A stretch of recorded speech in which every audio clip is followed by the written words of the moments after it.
Akhir-akhir ini, aku merasa ada yang aneh dengan diriku. Sulit sekali berkonsentrasi ketika malam tiba. Tepat pukul 11 malam, aku masih keluyuran mengendarai sepeda motor dengan laju yang cukup kencang. Aku melalui jalan besar yang sangat lenggang. Suasana malam yang sepi ditambah dengan jalan yang lenggang, seperti menghipnotisku. Ketika akan mengambil jalan lurus ke perempatan, tiba-tiba ada sebuah truk besar yang melintas dari samping kiri. Ku coba menghindar dengan membanting kemudi dengan mengerem, namun sudah terlambat. Tabrakan pun tak dapat dihindari lagi. Bah! Motorku membentur bagian truk cukup kencang. Aku pun terjatuh dan terseret masuk ke dalam truk. Naasnya sopir truk yang tidak panik menghentikan mobilnya. Truk malah berjalan maju perlahan. Kulihat sebagian badan motorku sudah terlindas roda truk, hancur.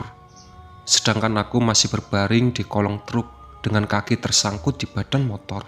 Berusaha untuk menarik kaki, tapi tidak bisa. Ya Allah, inikah akhir hidupku?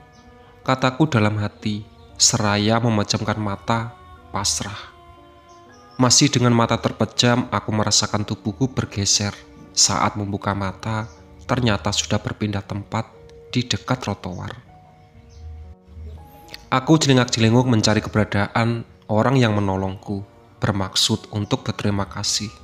Namun jalanan terlihat sepi, tidak ada siapa-siapa di sekitarku. Hanya terlihat supir yang turun dari mobil dengan tergesa-gesa menghampiriku. Aduh, maaf dek, ucap supir itu membantuku berdiri. Adek nggak apa-apa, tanyanya. Aku tidak menjawabnya, masih shock dengan kejadian barusan yang begitu cepat dan membingungkan. Dek, tanya si supir lagi. Aku pun tersadar dan mulai merasakan perih di kanan. Ternyata ada luka goresan yang cukup dalam dan panjang. Pak supir pun meminta bantuan ke pengendara motor yang baru saja berdatangan, meminta untuk mengantarku ke klinik terdekat. Salah seorang pengendara motor pun bersedia mengantarku.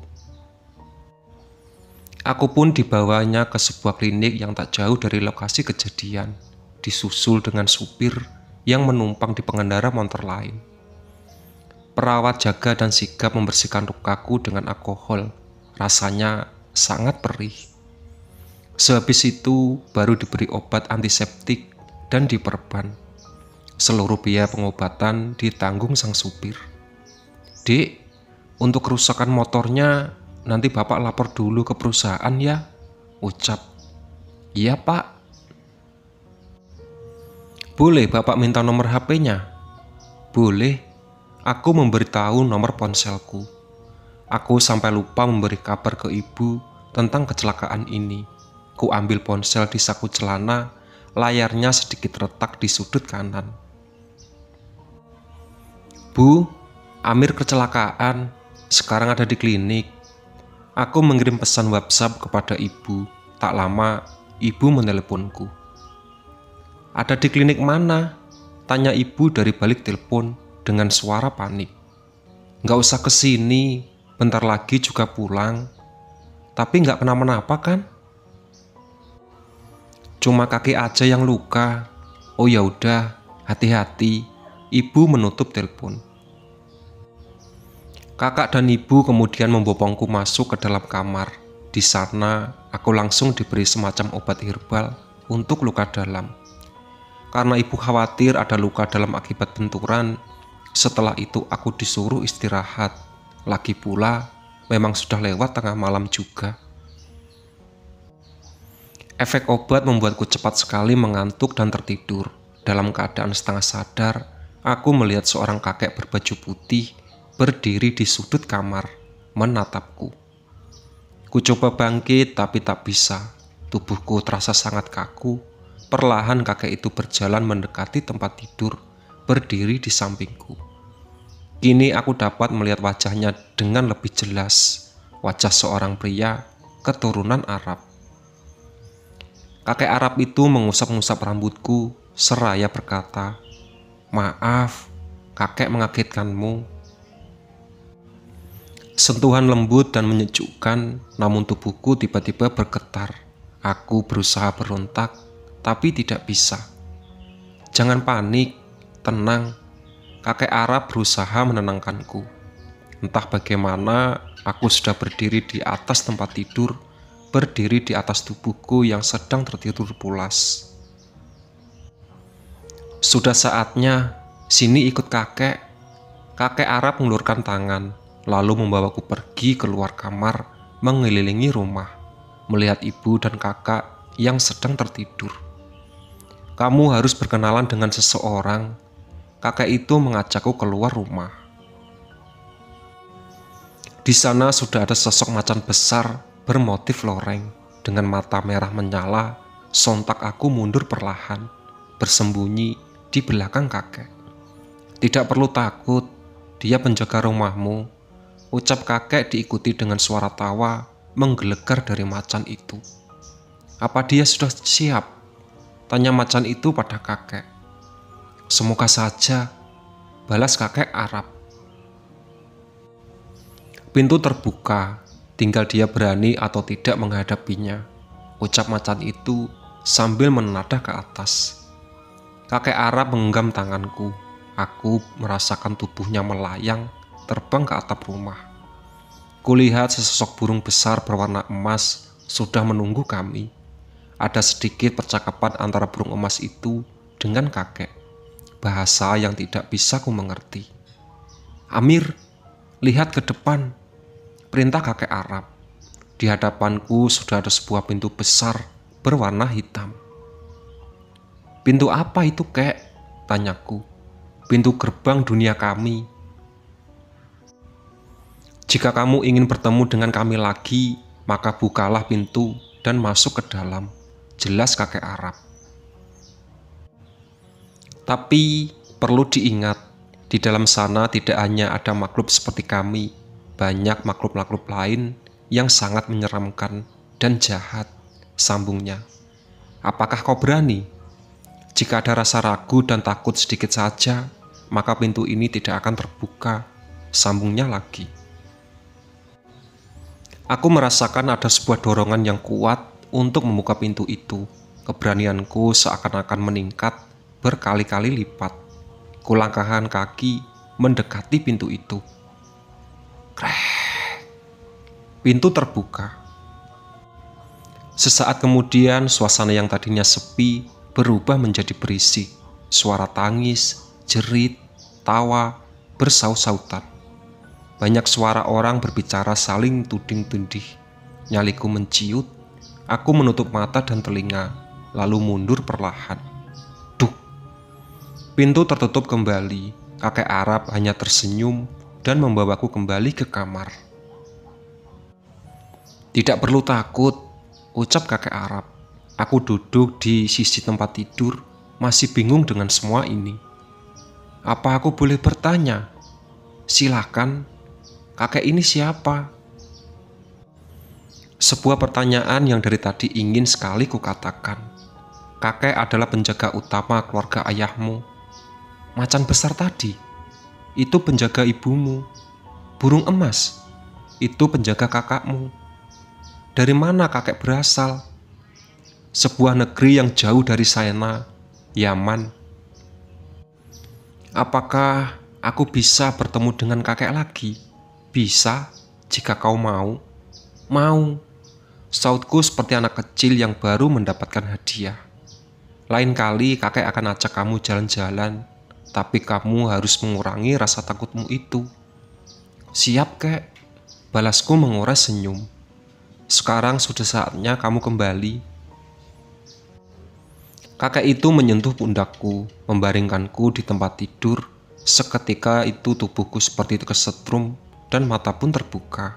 Jantungku berdegup kencang, tubuhku sudah basah dengan keringat dingin. Apakah tadi hanya mimpi? Kenapa begitu? Aku beranjak dan duduk di sisi tempat tidur, merasakan tubuhku jauh lebih ringan.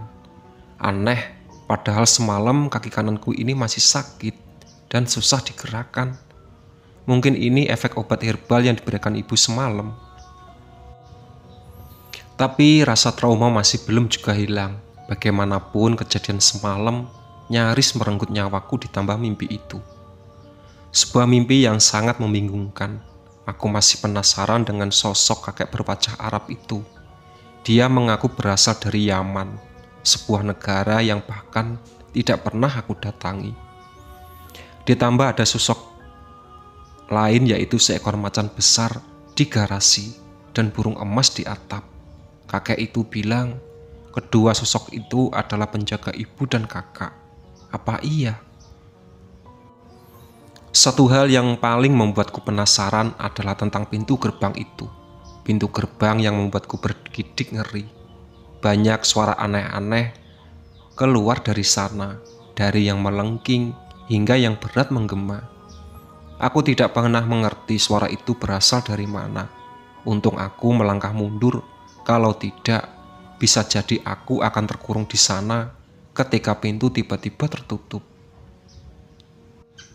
Azan subuh berkumandang, aku melangkah keluar kamar, kulihat ibu sudah bangun dan berjalan menuju kamar mandi. Sambil menunggu ibu keluar, aku berjalan ke depan pintu.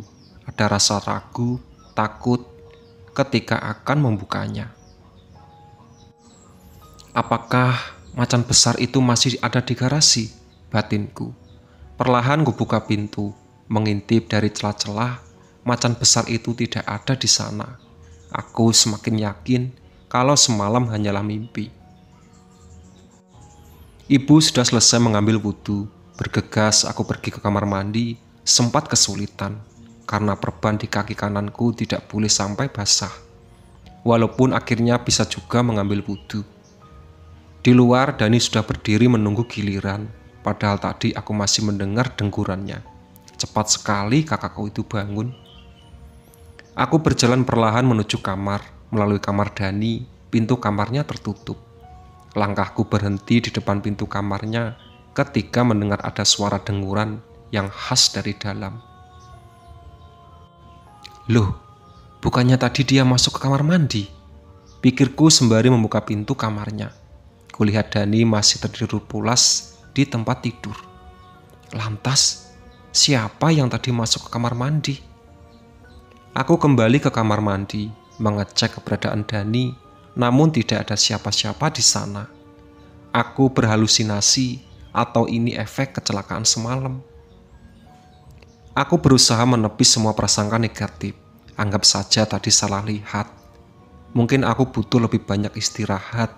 Bergegas aku kembali ke kamar, sholat dan lanjut tidur. Seminggu kemudian kondisiku sudah mulai membaik. Motor yang kemarin hancur pun sudah diperbaiki. Ibu sudah mengizinkanku bermain keluar, walaupun tidak boleh sampai larut malam. Sempat berpikir setelah kedatangan kakek keturunan Arab di dalam mimpi, ada hal berubah di hidupku. Nyatanya tidak. Semua masih berjalan seperti biasa. Aku masih sama dengan remaja lainnya. Tapi itu tidak bertahan lama, keanehan pun bermuncul. Entah kenapa aku mulai mendengar suara-suara misterius setiap malam tiba. Mulai dari suara orang bergumam pelan, hingga suara wanita tertawa melengking dan menangis. Suara-suara itu seperti timbul tenggelam, pernah sepanjang malam di dalam kamar kecil, berisik sekali, seperti banyak orang mengobrol. Sehingga membuat sulit tertidur. Terkadang selama beberapa malam suara itu tidak terdengar sama sekali. Puncaknya sekitar pukul 11 malam, aku pulang dari rumah teman dengan mengendarai sepeda motor. Kondisi perumahan saat itu sudah sepi, hanya ada 2 satpam yang menjaga pintu gerbang. Usai menyapa kedua satpam itu, aku pun masuk ke dalam area perumahan. Di tengah perumahan ada 3 lapangan kosong, saling berdekatan. Ada yang digunakan khusus kuliner, parkir, dan olahraga. Di salah satu sudut lapangan olahraga ini ada pohon kersen yang cukup besar. Posisinya tepat di pinggir jalan yang akan kulewati. Posisiku sudah agak dekat dengan lapangan olahraga. Dari kejauhan kulihat ada seorang sedang berdiri di bawah pohon kersen, sendirian. Menjelang tengah malam pula. Motor semakin mendekat, kini aku bisa melihat lebih jelas seperti dia seorang nenek-nenek. Terlihat dari posisi berdiri yang agak membungkuk dan memegang tongkat kayu. Rambutnya gimbal sedikit berantakan dengan kepala yang terus menunduk. Kuhentikan motor tepat di samping pohon kersen itu bermaksud untuk bertanya apa yang dilakukan nenek itu di sana. "Nek," sapaku masih duduk di atas motor. "Nek ngapain tengah malam berdiri di sini?" tanyaku. Namun nenek itu tidak menjawab, tetap menundukkan kepalanya. "Nek," tanyaku lagi perlahan. Nenek itu mengangkat kepalanya. Astagfirullah. Aku terkejut ketika melihat wajahnya yang rata. Sialnya motorku tiba-tiba mati. Dari ekor mata kulihat si nenek sedang memainkan kepalanya berputar-putar. Ku pejamkan mata sambil terus berusaha menyalakan motor. Masih tidak berhasil juga. Terpaksa aku mendorong motor menjauh dari pohon kersen itu sambil komat kamit membaca doa. Brum. Akhirnya motorku menyala. Sebelum meninggalkan lokasi, aku sempat melihat di kaca spion. Nenek itu masih berdiri membelakangiku. Tapi kepalanya berputar 180 derajat melihat ke arahku. Aku langsung tancap gas pulang ke rumah. Sesampainya di rumah, aku langsung menuju kamar. Berbaring di atas tempat tidur, mulai mengatur nafas dan irama jantung dari tadi yang tak karuan. Ya, ini pertama kali aku melihat hantu. Bahkan ketika memejamkan mata pun, wajah si nenek ini terus terbayang. Entah berapa kali membaca doa, tapi masih belum juga bisa tidur dengan tenang. Suara tawa melengking itu muncul kembali. Kenapa harus sekarang? Di saat aku sedang benar-benar ketakutan. Aku beranjak dari tempat tidur, menyalakan lampu, mengambil handphone di laci nakas. Sepanjang malam aku terjaga sambil bermain game di ponsel. Ketika azan subuh berkumandang, baru berani melepaskan earphone. Pola selalu sama, suara-suara itu akan menghilang ketika azan subuh berkumandang. Akibat kurang tidur, aku mulai terserang flu berat. Laki-laki harus istirahat selama beberapa hari. Mungkin ini yang dinamakan karma. Dulu aku sempat meledik teman yang sakit setelah melihat hantu. Sekarang giliranku yang sakit. Beruntung selama beberapa hari terakhir, suara-suara misterius itu tidak menggangguku.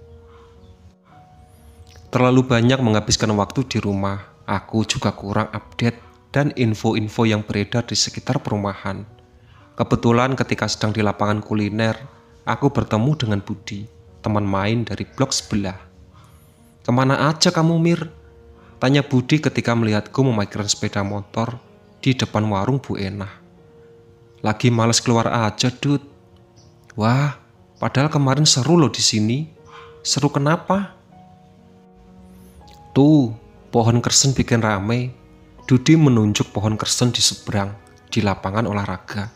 "Ya, tempat aku bertemu dengan nenek muka rata." "Emang kenapa pohon kersennya?" Aku pura-pura tidak tahu. "Ada hantu nenek yang ganggu orang lewat." "Seriusan?" "Wih, ternyata bukan aku saja yang melihat nenek itu." "Iya, yang lihat sudah beberapa warga kompleks sini, termasuk satpam." Seru Dudi. "Katanya sih nanti pohonnya bakal ditebang," sambungnya. "Wah, kasihan dong. Kalau yang main bola siang-siang gak ada tempat neduh. Daripada antar kesambet atau ketempelan tuh nenek, bisa repot juga." "Iya juga sih, bisa bikin sakit," jawabku. "Ya udah, Dad, aku mau beli gorengan dulu buat sarapan," sambungku. lalu memberi beberapa macam gorengan di warung Bu Enah. "Oke Mir, ntar malam mainlah di sini. Siapa tahu ketemu sama tuh nenek-nenek," ucap Rudi diikuti tawa. "Ih, males banget," balasku seraya pergi meninggalkan warung. Aku tidak mau mengambil risiko bertemu nenek itu lagi. Baru saja sembuh, masa harus sakit lagi? Selang hari 2 kemudian, pohon kersen di samping lapangan olahraga itu akhirnya ditebang. Warga setempat khawatir akan kemarahan sosok penunggu pohon itu. Namun nyata semua lancar-lancar saja. Tidak ada laporan teror lebih lanjut. Sampai 2 bulan kemudian, tersiar kabar kalau beberapa tetangga depan pernah melihat penampakan kuntilanak di sebelah rumah. Kebetulan, rumahnya memang sudah lama kosong. Bagian depannya pun sudah ditumbuhi tanah liat, termasuk sebuah pohon kersen yang cukup besar. Di sanalah mereka melihat sosok kuntilanak sedang berdiri, kadang duduk di salah satu dahan pohonnya. "Mir, pernah ketemu kuntilanak di sebelah nggak?" tanya ibu. "Kagak Bu, emang beneran ada ya?" "Iya, ini grup WA komplek heboh banget." Posisi pohon kersennya kan di samping rumah banget Bu, malahan dempetan sama pagar depan. "Masa kita yang paling dekat aja nggak tahu?" ucap Dani. "Iya, Amir juga nggak pernah lihat kok, padahal kan sering pulang jam 2 sampai jam 3 subuh, balasku. "Nah itu dia, ibu juga ngerasa aneh. Ini besok ada Pak RT buat diskusikan masalah ini." "Ya ampun, masalah begini aja harus rapat RT, ada-ada saja," timpal Dani seraya meninggalkan ruang tengah menuju kamarnya. Esok harinya rapat benar-benar digelar. Aku dan Dani tidak menghadiri rapat. Biar ibu saja yang mewakili kami. Sepulangnya dari rapat, ibu langsung menghampiri kami yang sedang duduk di ruang tengah. "Gimana Bu?" tanya Dani. "Ya begitulah, ibu ditanya-tanya," jawab ibu. "Ditanya apaan?" "Pernah lihat kuntilanak di pohon kersen samping rumah nggak begitu?" "Terus ibu jawab apa?" tanyaku.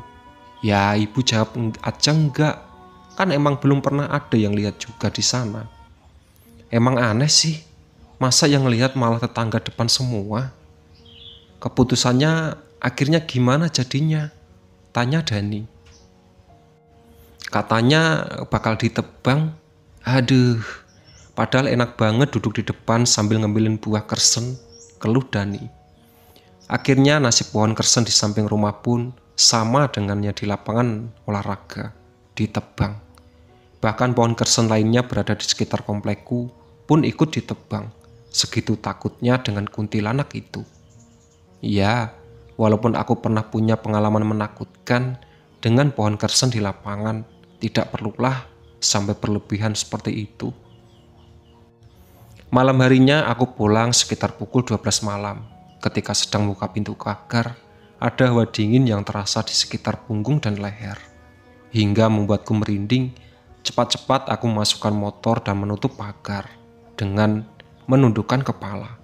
Tidak berani melihat ke samping rumah. Entah kenapa pundakku tiba-tiba terasa berat dan kepala agak pusing. Setelah mencuci kaki dan muka, bergegasku berbaring di kamar. Tak lama, aku pun tertidur. Aku kembali mendapatkan mimpi yang aneh. Kali ini latarnya di pinggir sungai. Ada seorang wanita yang sedang duduk, kepalanya tertumpu pada kedua lututnya. Rambutnya panjang terurai hingga menutupi punggungnya dan mengenakan pakaian lengan panjang berwarna putih. Aku perlahan berjalan mendekatinya. Terdengar suara isak tangis. "Kalian jahat," ucap wanita itu terisak, masih menundukkan kepalanya. Aku menghentikan langkah, menjaga jarak darinya. "Jahat? Kenapa kalian menghancurkan rumahku?" Wanita itu mulai beranjak dan berdiri, namun tetap membelakangiku. "Siapa yang kamu maksud?" "Ya kalian semua." Wanita itu membalikkan badannya, wajahnya putih dengan lesung pipi di kirinya. Matanya agak sipit dan bibir kecil, khas perempuan Sunda. "Kapan aku menghancurkan rumahmu?" "Kemarin, masih saja tak ingat," balasnya kesal. "Aku tidak merasa merusak rumahmu." "Apa kamu tidak ingat dengan pohon kerseng yang kalian tebak?" tanya wanita itu terdengar kesal. "Hah? Ingat tidak?" bentaknya. Iya ingat," balasku terbata-bata. "Nah, kalau sudah ingat, sekarang tanggung jawab. Jadi aku sudah tahu siapa yang ada di hadapanku ini." Itulah sahabat cerita dari Cerita Amir. Ditunggu part selanjutnya. Oke.